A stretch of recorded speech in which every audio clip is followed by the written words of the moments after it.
Shri doctor Sudhanshu Trivedi 25 minutes. माननीय सभापति महोदय, मैं आज का प्रारंभ जो नेता प्रतिपक्ष जी ने शुरुआत की थी वहां से करना चाहूंगा। आज 16 दिसंबर है और आज के दिन भारत की ऐतिहासिक विजय का वो दिन है जिसके लिए मैं स्मरण करना चाहूंगा उन सभी पात्रों को जिन्होंने ऐतिहासिक विजय में बड़ी भूमिका निभाई, चाहे ढाका में पैराट्रूपर्स को लीड करने वाले जनरल जे जैकब या chief of the eastern command general Jagjit Singh Arora या भारत के चीफ उस समय सैम मानेकशॉ और श्रीमती इंदिरा गांधी। और यह समय याद भी दिलाता है कि जब कोई ऐसा वक्त आता है तो उस समय हमारे नेता और उस समय नेता प्रतिपक्ष अटल जी ने इंदिरा जी की तारीफ करके कहा था कि हम सरकार के साथ खड़े हुए हैं। तो विपक्ष को याद रखना चाहिए कि किस ढंग से समर्थन किया जाता है। परंतु मुझे एक याद आता है कि आज इंदिरा जी की आत्मा जहां कहीं भी होगी तो वो बड़ी अचंभित और स्तब्ध हो जाती होगी कि ये वही पार्टी है और ये वही परिवार है जिसके नेता के बारे में पाकिस्तान का पूर्व मंत्री फवाद चौधरी समर्थन करता है। और ये वो है जो कहता था मैंने पुलवामा में घुस के मारा है, जिनके बारे में ख्वाजा आसिफ उनके रक्षा मंत्री समर्थन करते हैं, जिनके बारे में पूर्व प्रधानमंत्री उनके Imran Khan floor of the house पे बोलते हैं, और सर जिनका नाम यूएन में उनके डोजियर में लिखा जाता है। तो मुझे लगता मैं इंदिरा जी को इन्हीं शब्दों में श्रद्धांजलि दे सकता हूं कि बूढ़ा वंश इंदिरा जी का उपजा ऐसा लाल, इज्जत सारी डुबो गई है ऐसा किया कमाल। अब मैं आगे कहना चाहता हूं सर, मगर एक इस सदन में जब हम 75 वर्ष के ऊपर एकत्र हैं तो शायद 75 वर्ष के इतिहास का वो सबसे ऐतिहासिक मौका था। तो मैं ये कहना सर आपके लिए आगे सुनिए सर, आप अरे लीजिए आप सुनिए, मैं एक बताना चाहता हूं सर, एक महत्वपूर्ण बात ये थी कि एक तरफ 7th फ्लीट भेजा गया था और चंद दिनों के अंदर अमेरिका ने मान्यता भी दे दी थी। हमने 93,000 प्रिजनर ऑफ वॉर छोड़े मगर पीओके में कुछ नहीं कर पाए। चलिए वो एक अलग बात है। हमारे 54 प्रिजनर ऑफ वॉर पाकिस्तान में थे, वो नहीं मिल पाए। ये मुझे आज तक आश्चर्य है कि 93,000 दे के 54 नहीं ले पाए। सुलह की कौन सी शक्ल सुमरती रही। तो मैं इनकी पॉलिसी के लिए कहना चाहूंगा, अरे आपके नेताओं के लिए बोल रहा हूं, एक पंक्ति में कह रहा हूं, सुनिए, अरे बात तो सुनिए, काहे परेशान हो रहे हैं। मैं कह रहा हूं चीन छीन देश का गुलाब ले गया। पंडित नेहरू के लिए वो गुलाब का फूल लगाते थे। चीन छीन देश का गुलाब ले गया, ताशकंद में वतन का लाल सो गया, और ये सुलह की शक्ल को संवारते रहे और जीतने के बाद बाजी हारते रहे। अब मैं आज के विषय पे आता हूं संविधान के संदर्भ में। अभी अभिषेक मनु सिंघवी जी जो बहुत कृपया आप बैठ जाए।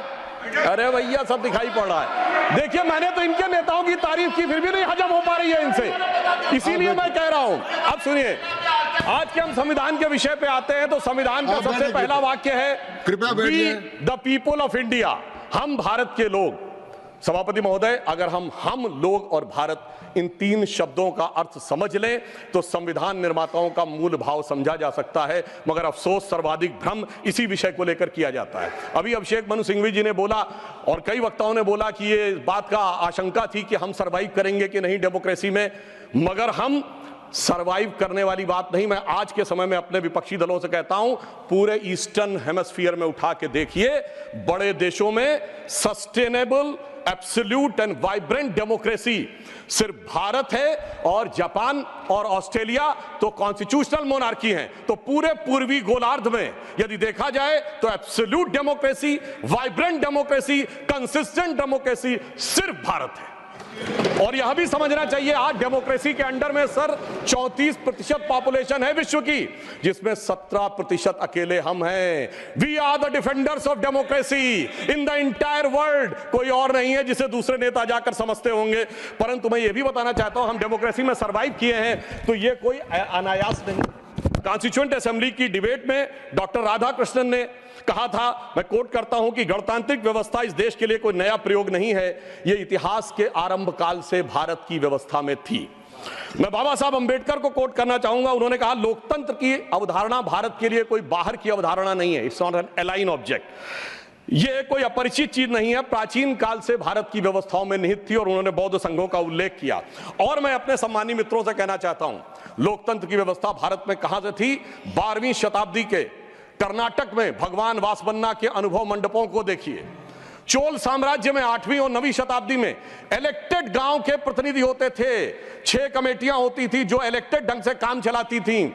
उसके पीछे जाइए तो वैशाली का गणराज्य, जिसका उल्लेख हमारे जदयू के अध्यक्ष जी ने भी किया, और उसके पीछे जाइए तो वैदिक काल में सभा और समितियां बैठकर इसी लोकतांत्रिक व्यवस्था के तहत कार्य किया करती थी। तो बाबा साहब अंबेडकर जो ड्राफ्टिंग कमेटी के चेयरमैन थे, अगर उन्होंने इन सारी परंपराओं के चित्र उसमें रखे हैं, इसका अर्थ हुआ कि भारत की डेमोक्रेसी मूल रूप में वहां से आती है। वैसे मैं एक और चीज कोट कर दूं, भारत रत्न पूर्व राष्ट्रपति डॉक्टर प्रणब मुखर्जी जी ने भी जून 2018 में आरएसएस हेडक्वार्टर पे अपने भाषण में कहा था कि भारत ही लोकतंत्र का मूल है और वैशाली का गणराज्य विश्व का पहला गणराज्य था। अब मैं बताना चाहता हूं कि हम भारत कैसा है, क्योंकि हमारे विरोधी लोगों को थोड़ा विदेश की बात ज्यादा समझ में आती है, तो देश क्या कहता है उससे ज्यादा समझिए विदेश क्या कहता है। और मैं सिर्फ 2 ही बड़े लोगों के नाम लूंगा। चाइना, मैं कहता हूं कोई भी जाके चेक करे, चाइना में एंशिएंट चाइनीज में भारत का नाम क्या है? तियानजाओ, TIANZHOU। जाओ शब्द वहां पर केंद्र के लिए प्रयोग होता है, जैसे हमारी भारत में पुर, जयपुर, नागपुर, कानपुर वगैरह वगैरह। अब तियानजाओ अगर आप जाके आज सर्च करेंगे तो विकिपीडिया में कुछ उन्होंने घपला कर रखा है, सीधे सीधे लिख के नहीं आता, पर चाइनीज भाषा की डिक्शनरी में जाइए, TIN, तियान का अर्थ है हेवन और जाओ का अर्थ है केंद्र। तो चाइना के एंशिएंट में माना जाता था भारत क्या है? It is the center of heaven. Ancient Japanese में भारत का नाम है Tenjiku, that is the center of heaven. और ये कहते देश ही नहीं था, और चीन भी कह रहा है और जापान भी कह रहे हैं कि ये देश तो वो है जो स्वर्ग का केंद्र था। अब मैं बताना चाहता हूं, मिडिल ईस्ट में, अरब में 8वीं और 10वीं शताब्दी में जितने भी बड़े बड़े अरब के राइटर्स हुए हैं, चाहे इब्ने असीर हो, इब्ने कसीर हो, इब्ने तबरी हो, इब्ने खल्दूम हो, उन्होंने क्या लिखा है? अजीदुल रिहल उल इलामीन बिल इलादुल हिंद, यानी when I look towards the India the cool breeze of knowledge comes to us. तो इधर का भी, पूरब का भी बता दिया, पश्चिम का भी बता दिया, मगर हम क्या करें? ऑर्थर शोपेनहावर ने लिखा इंडिया के लिए कि यहां पर product of highest human wisdom की ऊपनिषदिक फिलॉसफी आई है। ये हमारा देश था, मगर अफसोस आज भी लोग ये कहते हैं कि जब माननीय प्रधानमंत्री जी ये कहते हैं कि Bharat is a mother of democracy, तो ये संविधान की मूल भावना के अनुरूप कहते हैं, मगर अभी भी कहीं कहीं लोगों को डिफेंडर्स ऑफ डेमोक्रेसी कहीं और से नजर आते हैं। इसलिए हमारे इस देश के लिए सभापति महोदय क्या कहा जाता था? गायन्ति देवः किल गीत कानी धन्यास्तुते भारत भूमि भागा स्वर्गापवर्गास्पद भाग हेतु भवंति भूयः पुरुषा स्वरत्वात्। अर्थात ये भारत भूमि धन्य है, देवता जिसकी स्तुति में गीत गाते हैं, क्योंकि स्वर्ग में रहने के बाद भी मनुष्य के रूप में जन्म लेने को यहां लालायित रहते हैं, क्योंकि हम मोक्ष भूमि है। और वैसे ऑन द लाइटर नोट मैं कहना चाहूंगा, जो लोग मानते नहीं है कि भारत डेमोक्रेसी कि वो कहते हैं इंग्लैंड के मैग्ना कार्टा 1215 से आया था, वो इंग्लैंड को मानते मदर ऑफ डेमोक्रेसी। तो सभापति महोदय मैं कहना चाहूंगा कि इंग्लैंड के पूर्व प्रधानमंत्री की मदर इन लॉ हमारी इसी सदन की सदस्य हैं, तो मदर ऑफ डेमोक्रेसी ना मानो तो mother in law of democracy ही मान लेना चाहिए। अब मैं ये कहना चाहता हूं महोदय कि ये देश कैसे एक था जो वी द पीपुल कहा गया है। मैं बताना चाहता हूं कि जब माननीय प्रधानमंत्री जी ने श्री राम जन्मभूमि का उद्घाटन करना था, तो उससे पहले वो दक्षिण के जिन मंदिरों में गए थे उसमें से एक तमिलनाडु का श्रीरंगम मंदिर है। उस श्रीरंगम मंदिर का महत्ता क्या है? यह माना जाता है कि अयोध्या के जो कुल देवता हैं भगवान विष्णु, वो श्रीरंगम के रूप में वहां विद्यमान हैं, क्योंकि जब उन्हें युद्ध करना था, विभीषण का राज्याभिषेक करना था, तो अपने कुल देवता को वहां स्थापित किया। समझिए, अयोध्या के वो नरेश हैं पर कुल देवता तमिलनाडु में है। देश इस प्रकार से जुड़ता है। भगवान कृष्ण ने अपना शरीर छोड़ा द्वारका में और हृदय उनका जगन्नाथपुरी में है। देश इस तरीके से जुड़ता है। इसके बावजूद लोगों को समझ में नहीं आता कि ये देश कभी जुड़ता था। तो मैं कहना चाहता हूं, आज भी कभी जब आप पूजा करते हैं तो हाथ में जब जल लेते हैं तो पंडित क्या बोलते हैं? गंगे च यमुने च गोदावरी सरस्वती नर्मदे सिंधु कावेरी जलेस्मिन सन्निधिम कुरु। देश की सारी नदियों का स्मरण हो जाता है।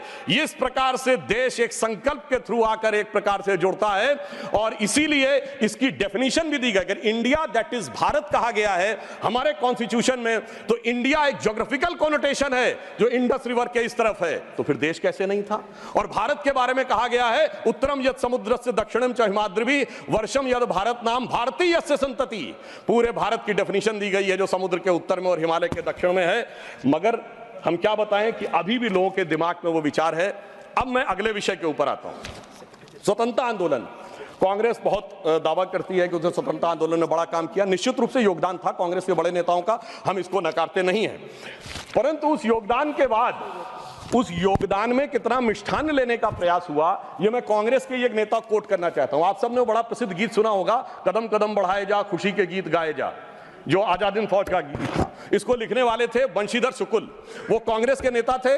42 में भारत छोड़ो आंदोलन के वजह से उनको निकाल दिया गया नौकरी से। वो लखनऊ में आकाशवाणी में कार्य करते थे। मगर जब आजादी के बाद उन्होंने जो भ्रष्टाचार देखा, तो उन्हीं की पंक्ति में कोट करता हूं। क्यों, पहले कांग्रेस का एक चवन्नी हुआ करता था सदस्यता शुल्क, नारा होता था एक चवन्नी चांदी की जय बोलो महात्मा गांधी की। अब बंशीधर शुक्ल जी ने लिखा कि अब क्या होने लगा। उन्होंने कहा, कहां हूं बेड़िन की झनकार, कहां एक कुर्सी गद्देदार, कहां चवन्नी मांगे गुजर, कहां अब रिश्वत बेसुमार, हुईगा स्वतंत्र भारत हमार। और आगे उन्होंने लिखा कि कॉलेज की सब खिड़की स्वतंत्र, टीचर लड़का लड़की स्वतंत्र, हाकिम स्वतंत्र हरहा स्वतंत्र, गलियार घूर चरहा स्वतंत्र, परतंत्र हुए ईमानदार, हुईगा स्वतंत्र भारत हमार। ये तो मैं 1950 के आसपास की बात बता रहा हूं, जिस जमाने के विषय में आप ये कहते हैं। मगर अब मैं आता हूं संविधान में, जो पहला संविधान संशोधन किया गया, जिसके बारे में हमारे बहुत से लोग बोल चुके हैं, मैं डिटेल में नहीं जाना चाहता। मैं सिर्फ ये बताना चाहता हूं, अभिव्यक्ति की स्वतंत्रता या फ्रीडम ऑफ स्पीच हमारी परंपरा में है।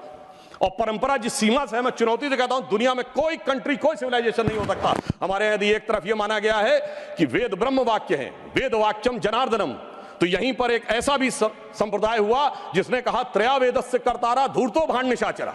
वेद के पढ़ने वाले 3 धूर्त भांड और निशाचर, उस चरवाक को भी स्थान दिया गया। इससे ज्यादा उदार फ्रीडम ऑफ स्पीच किसी को चाहिए? जो कहते फ्रीडम ऑफ स्पीच सिर्फ पंडित जवाहरलाल नेहरू के माध्यम से आई थी। अब मैं बताना चाहता हूं, जो फर्स्ट अमेंडमेंट हुआ, अगर उस समय 2 घटनाएं नहीं होती, सरदार पटेल जी की मृत्यु हो गई थी 15 दिसंबर 1950 और श्यामा प्रसाद मुखर्जी जी ने कैबिनेट छोड़ दिया था 6 अप्रैल 1950। अगर इन दोनों में से कोई होता सरकार में, तो मुझे पूरा विश्वास है कि यह नहीं हो पाया होता। परंतु उस फ्रीडम ऑफ स्पीच की कैजुअलिटी क्या हुई, मैं एक बताना चाहता हूं।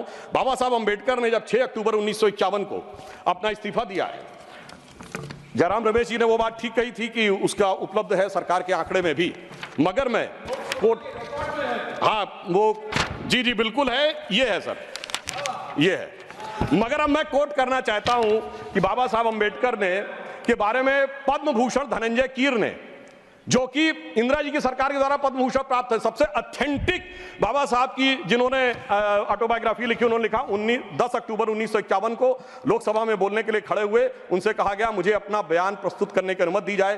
तो उपसभापति ने कहा कि श्रीमान अंबेडकर, अगर आप अपने भाषण की कॉपी हमें पहले दे दी होती तो हम अनुमति दे सकते थे, आप चाहें तो 6 बजे के बयान अपना बयान दे सकते हैं। सभापति की बात सुनकर अंबेडकर जी को अचरज हुआ और धक्का लगा। उन्होंने कहा, क्या अंबेडकर, तो एक संसद सदस्य श्री कुंजरू और श्री कामत ने उपसभापति से पूछा, क्या अंबेडकर के भाषण की जांच की जाएगी? इस पर उपसभापति ने कहा, मुझे देखना जरूरी है, इस पर ध्यान देने की जरूरत है। डॉक्टर अंबेडकर के बयान में कुछ अप्रासंगिक या बदनामी करने वाली बात तो नहीं है। तब डॉक्टर अंबेडकर ने गरज कर कहा कि मैं इस तरह की तानाशाही के आगे नहीं झुकूंगा, और यह कहकर वो सदन के बाहर चले गए और प्रेस में उन्होंने अपना वक्तव्य जारी किया।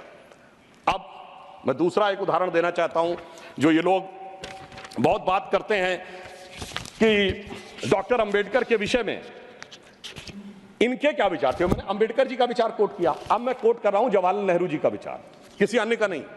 जवाहरलाल नेहरू जी ने 16 जनवरी 1952 को चुनावों के उपरांत एडविना माउंटबेटन को पत्र लिखा। उसमें एक लाइन है, मैं कोट कर रहा हूं और सोर्स भी कोट करूंगा। On the other hand, in Bombay city and to the large extent in Bombay province, our success has been greater than expected. यानी वो चुनाव में विजय पर खुशी जाहिर कर रहे हैं। और आगे क्या कह रहे हैं? Ambedkar has been dropped out, यानी प्रसन्नता है कि अंबेडकर जी चुनाव हार गए। फिर मैं पूरा पत्र नहीं पढ़ रहा हूं, इसी पत्र में वो आगे लिखते हैं, the socialist combined with Ambedkar's party and thereby they lost their repute, यानी अंबेडकर जी की पार्टी से जुड़कर उनकी प्रतिष्ठा कम हो गई।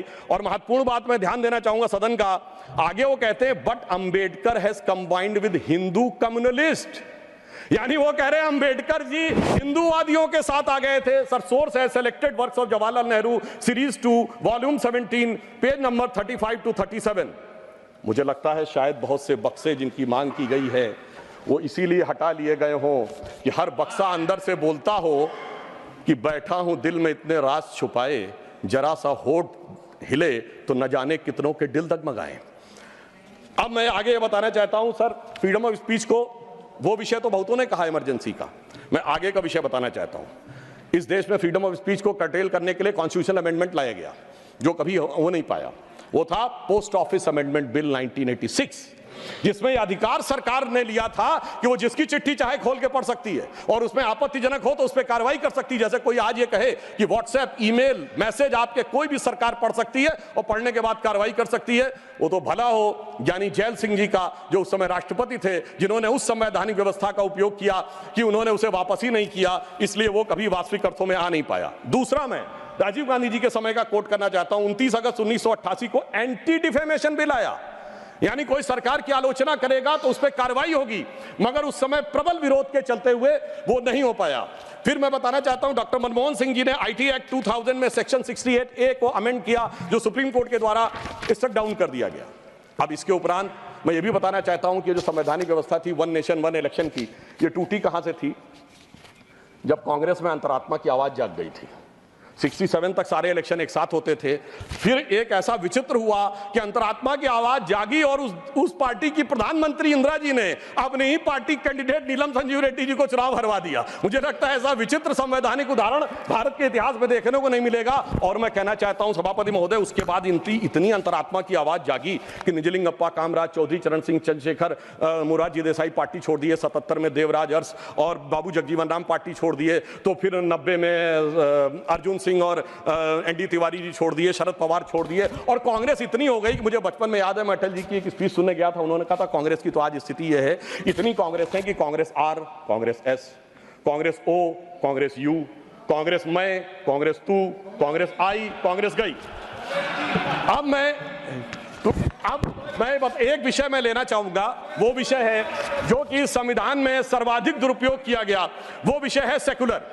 संविधान सभा में जब ये डिबेट हुई 15 नवंबर 1948 को, तो यह प्रस्ताव केटी शाह जी ने रखा कि सेकुलर शब्द इंक्लूड किया जाना चाहिए, मगर ये बात आई कि अगर सेकुलर वर्ड होगा तो माइनॉरिटी नहीं हो सकता, माइनॉरिटी होगा तो सेकुलर नहीं हो सकता, क्योंकि रिलीजियस माइनॉरिटी थियोक्रेटिक स्टेट में होती है, सेकुलर स्टेट में नहीं होती है। मगर इसके बावजूद उस विषय को आगे रखा गया और डॉक्टर अंबेडकर ने क्या कहा, मैं सिर्फ कोट करता हूं, उन्होंने कहा, mister vice president sir, I regret that I can not accept the amendment proposed by professor KT Shah and my objections are stated briefly. और वो उन्होंने आगे जाकर इस प्रकार से रिकमेंडेशन किया, यानी बहुत साफ बात थी कि उन्होंने इस शब्द को रिजेक्ट किया। मगर डेमोक्रेसी के सबसे काले दौर में, जब सारा विपक्ष जेल में था, मानवाधिकार समाप्त हो चुके थे, तब संविधान की उद्देशिका, जिसे डॉक्टर साहब अंबेडकर ने कहा था संविधान की आत्मा, उसमें चेंज किया गया। और फिर महोदय सिर्फ इतना ही नहीं रहा, जब से वो वर्ड आया उसके बाद क्या हुआ? उसके बाद तो इस देश में क्या हुआ कि पर्सनल लॉ बोर्ड आ गया। उसके बाद क्या हुआ कि एक ऐसा समय आया कि जब सुप्रीम कोर्ट और शरिया में यह लगा कि मतभेद है, तो इस देश की संसद ने सर्वोच्च न्यायालय के निर्णय को रौंद कर शाहबानो केस में शरिया को सुप्रीम कोर्ट से ऊपर कर दिया। मैं विनम्रता से कहना चाहता हूं, दुनिया के किसी सेकुलर देश में ऐसा कोई एक उदाहरण बता दे तो मैं अपना बयान वापस लेने को तैयार हूं। फिर उसके बाद उपरांत महोदय इतना ही नहीं हुआ, फिर प्लेसेस ऑफ वर्शिप एक्ट आया। वो कहता है कि 15 अगस्त 1947 के बाद कोई चेंज नहीं होगा, ठीक है, मगर महोदय फिर वक्फ बोर्ड एक्ट आया जो ये कहता है कि कोई समय सीमा नहीं रहेगी। और सूरत नगर निगम पे दावा किस बात पे है कि मुगलों के जमाने में वो सराय थी, तिरुचिरापल्ली के तिरुचुनेरी मंदिर पे इस बात पे है कि अरकाट के नवाब ने दे दिया था। यानी 200 साल 300 साल पहले के सरकारों के वो फरमान जो कि सरकारें किस हिसाब से मानती थी। फिर कम्युनल वायलेंस बिल आया। अब मैं सिर्फ संक्षेप में 10 बिंदु बोलना चाहता हूं। जो लोग आज कहते हैं इस संविधान में उन्होंने क्या किया, मदरसा बोर्ड आया, मुस्लिम पर्सनल लॉ बोर्ड, इन सबको संवैधानिक मान्यता, संवैधानिक संरक्षण प्राप्त है। 4 पत्नी रखना, ट्रिपल तलाक, हलाला, मेहरम बालिका से विवाह करना, तलाकशुदा महिला को कोई मुआवजा न देना, हज सब्सिडी, वक्फ बोर्ड। अब मैं कहना चाहता हूं, मैं विनम्रता से कहना चाहता हूं कि इन लोगों ने इस कॉन्स्टिट्यूशन को सेकुलरिज्म का शिकार करते हुए इसको पार्शियली शरिया कॉन्स्टिट्यूशन बनाने का प्रयास किया। अन्यथा कोई गैर मुस्लिम देश दिखा दे कि जिसमें कि इस प्रकार की बात हुई हो, कोई सेकुलर देश, 200 देश हैं, बड़े विद्वान लोग बैठे हुए हैं वहां पर। मैं बताना चाहता हूं, कोई उदाहरण बताइएगा जिस स्टेट में सुप्रीम कोर्ट से ऊपर शरिया हो। अब मैं बताना चाहता हूं, बड़े विद्वान लोग उधर बैठे हुए हैं, मुझे कोई जरूरत नहीं है 200 में सिर्फ 4 सेकुलर देश बताइएगा, मैं अपना बयान वापस ले लूंगा जहां शरिया सर्वोच्च न्यायालय से ऊपर हो। और मैं ये भी बताना चाहता हूं, इतना ही नहीं था सर, संविधान का अपमान आप लोगों ने किया। और मैं कहना चाहता हूं, जो लोग मनुस्मृति की बात करते हैं उन्होंने इसको मौलवी स्क्रिप्ट बनाने का प्रयास किया भारत के संविधान को। यह अपने आप में शर्मनाक बात है। शर्म उस समय आनी चाहिए थी जब इस तरह के परिवर्तन कर रहे थे। और मैं एक और बात कहना चाहता हूं, सभापति महोदय, टेक्निकल बात कह रहा हूं, मेरी बात गलत लगेगी तो मैं अपने बयान वापस ले लूंगा। सुनिए सर, वक्फ बोर्ड एक्ट में मुगलों के जमाने का फरमान को कॉन्स्टिट्यूशनल मान्यता प्राप्त है। यह वो संविधान था, वो सरकारें थी जिनमें जिम्मी का कॉन्सेप्ट था, जिसमें जजिया का कॉन्सेप्ट था, जहां के बादशाह गाजी की उपाधि लेते थे, सैकड़ों लोगों को मारकर। इवन अकबर ने भी गाजी की उपाधि दी है। यदि इस प्रकार की चीजों को तो मैं कहना चाहता हूं सर, मैं पूछना चाहता हूं, जिम्मी और जजिया के फरमानों को कॉन्स्टिट्यूशनल मान्यता देना क्या शरिया को संविधान में लागू करना नहीं है? इसीलिए मैं कहना चाहता हूं, सुधांशु त्रिवेदी जी के अलावा किसी का रिकॉर्ड में नहीं जाएगा। आज मामला, सभापति महोदय, आज मामला मनुस्मृति बनाम संविधान का नहीं है। संविधान के बाबा साहब की पहचान और संविधान के ऊपर शरिया के निशान की है। और इसीलिए मैं बिल्कुल ईमानदारी से कहना चाहता हूं कि इन लोगों को सुधांशु त्रिवेदी जी के अलावा किसी का रिकॉर्ड पर नहीं जाएगा। कृपया आप शांत रहें। मगर मैं यह भी बात स्पष्ट करना चाहता हूं, हम कोई मुस्लिम समाज के खिलाफ नहीं है। शांति से अगर मुझे एक देश दिखा दीजिएगा जहां शरिया सर्वोच्च न्यायालय से ऊपर हो तब बात करिएगा। मैंने उदाहरण कोट किया। अब मैं बताना चाहता हूं महोदय, हम मुस्लिम समाज के खिलाफ नहीं है। आज ही उस्ताद जाकिर हुसैन का देहांत हुआ है, उन्हें पद्म भूषण दिया, अटल जी की सरकार ने पद्म विभूषण दिया, मोदी जी की सरकार ने 2023 में। मैं पूछना चाहता हूं, ये बताइए, आपको अब्दुल रहीम खान खाना, रस खान, मलिक मोहम्मद जायसी, अशफाक उल्लाह खां, वीर अब्दुल हमीद, डॉक्टर APJ अबुल कलाम क्यों नजर नहीं आते? आज हमारे गवर्नर आरिफ मोहम्मद खान साहब हैं। मैं चैलेंज करके कहता हूं कि पॉलिटिकल क्लास में कोई उनसे बड़ा आलिम फाजिल मुस्लिम हो जो बात करके दिखा दे, मगर ये उसे नहीं मानते। हमने डॉक्टर कलाम को राष्ट्रपति बनाया। आलमे इस्लाम में बैतुल हिकमत के बाद से पिछले 700-800 सालों में उनसे बड़ा साइंसदान नहीं पैदा हुआ, पर उसको नहीं मानते। ये किसको मानते हैं? जाकिर नायक, इशरत जहां, याकूब मेनन, बुरहान वानी। इसकी वजह से सारी प्रॉब्लम है। यहां सोच कट्टरपंथी जहनियत की है। और मैं सभापति महोदय एक और फैक्ट कोट करना चाहता हूं, इन लोगों को बहुत वो लगता है, तो मैं फ्रीडम हाउस रिपोर्ट, वैसे फ्रीडम हाउस में बहुत से लोग इनके मित्र लोग भी हैं, उसका annual survey of political rights and civil liberties 1999-2000 वो कहता है कि दुनिया में धार्मिक मान्यता का लोकतंत्र से क्या रिश्ता है। तो वो पेज नंबर 10 और 11 पे लिखता है, there is a strong correlation between electoral democracy and Hinduism. वो कहता है कि जहां हिंदू धर्म है वहां पर ज्यादा डेमोक्रेसी, और उसमें Fiji, Guyana, Mauritius, Bharat, Nepal बहुतों को कोट किया है। और फिर उसने जो आगे कहा है वो इनको लगेगा, फिर उसने बुद्धिस्ट, व्हाट्सएप नहीं, मैंने कोट किया है रिपोर्ट के साथ, हवा में बात मत करिए। अब मैं आपको बताना चाहता हूं, और उन्होंने आगे एक और बात कही है। ब्रुकिंग्स ने अपनी रिपोर्ट में 2019 में मोदी जी के समय क्या लिखा है? India is a silver lining, even a gold lining of democracy, reported released in February 2019. सुनिए, व्हाट्सएप की बात करने वाले, February 2019 titled Democracy and Disorder and the Struggle for Influence on New Geopolitics, page number 31। अब मैं एक दो विषय का उत्तर देना चाहता हूं जो हमारे माननीय नेता प्रतिपक्ष जी ने कहा। उन्होंने कहा कि झंडे का विरोध करने की बात, हम तो ईमानदारी से कहना चाहते हैं कि हम कभी झंडे के विरोध में नहीं थे। झंडे में, अब सर पूरी बात सुनिए सर, मैं कोट कर रहा हूं, अब सर मैं कोट कर रहा हूं, अब सुनिए सर, मैं महात्मा गांधी को कोट कर रहा हूं, सुनिए सर, महात्मा गांधी कोट कर रहा हूं। महात्मा गांधी ने 6 अगस्त 1947 को कहा, अगर भारत के झंडे पर चरखा अंकित नहीं होगा तो इस झंडे का अभिवादन करने से मैं इनकार कर दूंगा। आप तो जानते ही हैं, भारत के राष्ट्रीय झंडे पर सबसे पहली परिकल्पना मैंने की थी। बिना चरखे के निशान के भारतीय झंडे की कल्पना नहीं है। वैसे पंडित नेहरू और अन्य लोगों ने मुझे बताया है कि नए ध्वज में बना चक्र चिन्ह चरखे का प्रतीक है। कुछ लोग इसे सुदर्शन चक्र बताते हैं, मगर मैं समझता हूं क्या है सर। स्रोत है संपूर्ण गांधी वाङ्मय, खंड 89, पृष्ठ 11। अब आप बताइए, आप कहेंगे कि महात्मा गांधी उनका विरोध कर रहे थे, इसलिए मैं कहना चाहता हूं महोदय, 2-3 मिनट में समाप्त कर दें। जी मैं समाप्त कर रहा हूं सर। एक बात और कहना चाहता हूं, अंगूठा कटवाने की बहुत बात कही गई। वैसे इतने अंगूठे कटे हैं पिछले 60-70 सालों में कि उन एकलव्यों से पूछ लिया जाए तो समझ में आ जाएगा। मगर जो लोग बहुत ज्ञान बघाड़ते हैं, मैं उनसे पूछना चाहता हूं, किसी ने महाभारत में पढ़ा है क्या कि मैकाले का ही थॉट पढ़े आ रहे हैं? मैं किसी के प्रति अपमान नहीं करना चाहता। 100 में 99 लोगों को यह नहीं पता कि वो किस चैप्टर में है। महाभारत के वन पर्व में है, जहां पर जब एकलव्य का वो पूरा विशेष नहीं जाता, जब द्रोणाचार्य उससे पूछते तुम अपना परिचय दो, तो कहता मैं मगध नरेश जरासंध के प्रधान सेनापति हिरण्यधनु का पुत्र Eklavya. He was the chief of the armed forces. माननीय सदस्यगण, आप ऐसे कहते जैसे माननीय सदस्यगण, जो बचे हुए माननीय सदस्य बोलने वाले हैं उनको कल अवसर मिल सकेगा। आप कृपया 1-2 मिनट में समाप्त करें। जी हम समाप्त करते हैं। तो इसलिए मैं कहना चाहता हूं, जब अगर आप हकीकत में देखेंगे तो समझ में आएगा। और मैं आज प्रधानमंत्री जी को धन्यवाद देना चाहूंगा। महोदय, ये जरासंध की सेना वो थी जो उस समय भारत की सबसे शक्तिशाली सेना थी, जिसके लिए कृष्ण जी भी एक बार छोड़े थे तो रणछोड़ नाम पड़ा था। अगर ट्राइबल उसका चीफ था, यह भी तो पूरी बात बताओ। और आज 5000 साल के बाद जब महामहिम राष्ट्रपति ट्राइबल समाज से हैं, तो पहली बार तीनों सेनाओं का सर्वोच्च अध्यक्ष एक बार पुनः ट्राइबल हुआ है। तो मुझे लगता है भारत की परंपरा को सही ढंग से समझने का एक अवसर मिला है। इसलिए मैं कहना चाहता हूं सभापति महोदय, बस 1-2 लाइन में समाप्त करता हूं।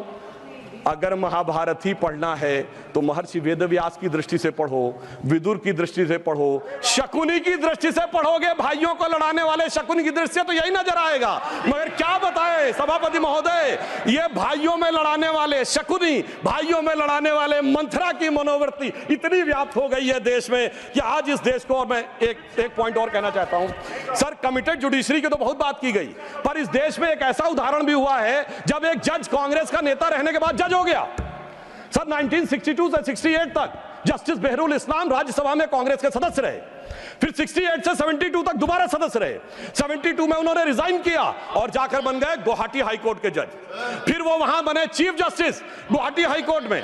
उसके बाद महोदय उन्होंने रिजाइन किया और बरपेटा से कांग्रेस का टिकट मिला। अब वो टिकट इलेक्शन काउंटर मांड हो गया। 84 में फिर राज्यसभा के सदस्य बन गए। अरे भाई, इस्तीफे के बाद आप बहुत कहेंगे कि जो राज्यसभा में आए कांग्रेस के नेता सांसद रहने के बाद, और उन्हें सुप्रीम कोर्ट का जज 8 महीने के गैप के बाद बनाया गया। मुझे लगता है संविधान का इससे बड़ा अपमान नहीं हो सकता था जो हमें देखने को मिला। और अंत में सभापति महोदय, मैं सिर्फ ये कहना चाहूंगा एक पंक्ति में कि भारत की लोगों के बारे में एक विचार करिए। कुंभ का मेला होने जा रहा है, जो दुनिया का सबसे बड़ा ऑर्गेनाइजेशन है, और ये किस साइंटिफिक आधार पे होता है? जुपिटर के 12 साल के सर्किल पे। अरे उन्हें तो 200-300 साल पहले जुपिटर के सर्किल का नहीं पता था, हम हजारों साल से आ रहे हैं। मगर क्या बताएं महोदय, जिनकी सोच ही देश के लिए अलग है। तो मैं अंत में कहना चाहूंगा, उनके लिए हम लोग कभी एक गीत गाते थे जब हमारी सरकार नहीं थी, उगा सूर्य कैसा कहो मुक्ति का ये, उजाला करोड़ों घरों में न पहुंचा। तो मैं उनके लिए कहना चाहता हूं, न संयम व्यवस्था न एकात्मता है, भरी है अभी तक मनों में गुलामी, वही राग अंग्रेजियत का पुराना, सुनाते बड़े लोग नामी गिरामी, प्रजातंत्र की धार उतनी गगन से, मगर निर्जन सागरों तक न पहुंचा। उगा सूर्य कैसा कहो मुक्ति का ये। अंत में मैं एक पंक्ति कहकर समाप्त करता हूं। सर, इन्होंने जितना भी विभाजन क्रिएट करने का प्रयास करें, पर हम उस सिद्धांत को मानते हैं कि जाति, वर्ग और प्रांत भेद के भ्रम को दूर भगाता है। सबके मन का भाव एक है, सबकी भारत माता है, अनेकता में ऐक्य मंत्र को जन जन फिर अपनाता है। देखो प्यारा देश हमारा आगे बढ़ता जाता है। धन्यवाद। The house stands adjourned to meet at 11 AM on Tuesday, the 17th December 2024. धन्यवाद। For exclusive and insightful videos, subscribe to our new channel ABP Live Premium.